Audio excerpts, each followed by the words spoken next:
La literatura gótica. La literatura gótica surge a finales del siglo XVIII en Inglaterra. Se llama así por ambientarse en escenarios medievales, paisajes sombríos, bosques tenebrosos, criptas, sótanos, etc. A este siglo se le conoce como la Edad de la Razón, en la cual la humanidad y su felicidad dependían del dominio de la pasión. Fue la expresión emocional, estética y filosófica de la reacción contra la Ilustración. Dio comienzo con la publicación en 1764 del Castillo de Otranto, una historia gótica de Horace Walpole, además de Melmoth, El errabundo de Charles Robert Maturin, entre muchos otros autores, tales como Mary Shelley, El sueño. El tiempo en el que tuvo lugar la pequeña leyenda que voy a narrar fue aquel del comienzo del reinado de Enrique IV de Francia, cuya accesión al trono y conversión, aunque trajeron la paz al reino, no fueron suficientes para hacer cicatrizar las profundas heridas que los dos bandos enemigos se habían infligido mutuamente.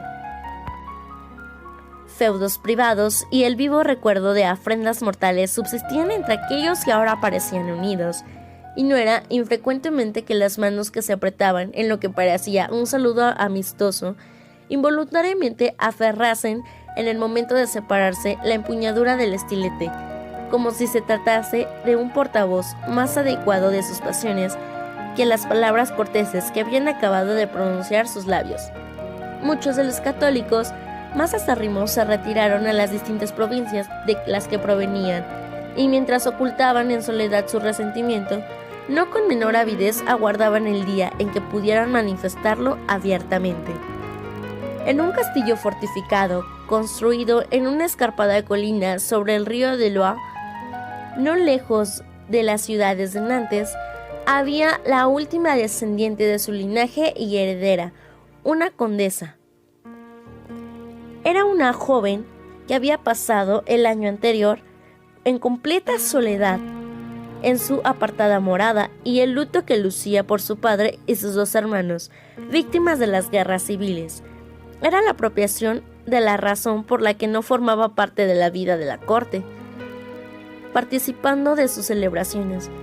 Pero la condesa huérfana había heredado un refutado título e innumerables tierras, y pronto se le hizo saber que el rey, su guardián, deseaba que ella las entregase junto con su mano a algún noble cuya heredad y méritos le hiciesen merecedor de ello. Constanza, por toda respuesta, expresó su intención de tomar los hábitos y retirarse a un convento. El rey enérgica y resueltamente lo prohibió, creyendo que tal idea era el resultado de una sensibilidad agitada por la tristeza, y confiando en su esperanza de que transcurriendo un tiempo el apasionado espíritu de la juventud atravesaría esta nube pasajera. Había transcurrido un año, y aún la condesa persistía en su empeño, así que finalmente Enrique, poco deseoso de forzar su voluntad, deseó también de juzgar por sí mismos los motivos que conducían a esa muchacha tan hermosa, joven, a quien la fortuna había concedido tantos talentos, a desear enterrarse en un convento. Anunció su intención, ahora que el tiempo de luto había acabado, de visitarla en su castillo, y señaló el monarca, si no traía consigo suficientes persuasiones para conducirla a cambiar su propósito, daría su consentimiento para que ella lo cumpliera. Constanza había pasado muchas horas tristes, de días llenos, lágrimas y noches agitadas por aquella pena. Había cerrado las puertas de su castillo y, como Lady Olivia, se había abocado a llorar en soledad. Como era su propia dueña, con facilidad pudo silenciar los ruegos y reproches de quienes le servían, y alimentó su desgracia como si se tratase del objeto de su amor. Pero esta era demasiado insistente, amarga y ardiente para ser una invitada favorecida. Lo cierto es que Constanza, joven, apasionada, se enfrentaba a ella y se debatía en ansiedad de desecharla. Pero todo aquello que parecía alegre por sí mismo o hermoso en apariencia solo servirá para renovar su pensar.